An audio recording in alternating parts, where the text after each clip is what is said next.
Welcome back to another Daishinfinity video. In this video, we're going to talk about the derivative of the inverse of cotangent of x. The inverse of cotangent of x can also be understood as 1 over the arctan of x, which means 1 over the inverse tangent of x.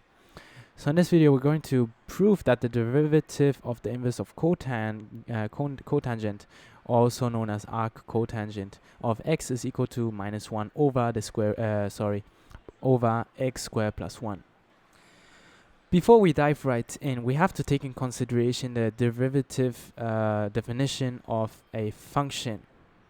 So the derivative of any function given f of x is equal to the limit as h approaches 0 of f of x plus h all over minus f of x all over h. Now, since our function f of x is equal to the inverse of cotangent of x, we're just going to take the inverse of cotangent of x. So it will be the limit as h approaches 0 of the inverse of cotangent of x plus h minus the inverse of cotangent of x all over h. Now what we're going to do is we're going to take some substitutions since we are dealing with inverse trigonometric functions. So let some theta 1 equal to the inverse of cotangent of x plus h and some theta 2 equal to the inverse of cotangent of x, which would equal that we have a limit where h approaches 0 of theta 1 minus theta 2 over h. Now this limit itself will explode, since if h approaches 0, the denominator will go to 0, so the whole function or the whole limit will go to infinity, which means we have to take into consideration that we can take some other mathematical topic and equation and then put it in here and express the theta 1 minus theta 2 in another way. Now there's a way called the gradient of a given function as a specific point A. Now the gradient of a function at a specific given point A is equal to the limit as x approaches a of f of x minus f of a all over x minus a. Now we can take a to be theta 2 and x to be theta 1, since if theta 1, which is equal to the inverse cotangent of x plus h, approach where h approaches 0, then the theta 1 will approach theta 2, because theta 2 is the inverse cotangent of x. So we will just take the cotangent, the cotangent derivative at the point theta 2, or the angle, we just call it a point for now, is equal to the limit as theta 1 approaches theta 2 of cotangent of theta 1 minus the cotangent of theta 2 all over theta 1 minus theta 2. Now, since we know that there's a limit existing where h approaches 0, it is definitely true that the theta 1 will approach theta 2. So we can just cancel the limit or ignore the limit, because it will happen, and now we can algebraically eliminate some stuff here. So we're just going to multiply theta 1 minus theta 2 and divide everything by cotangent derivative at the specific point or angle theta 2.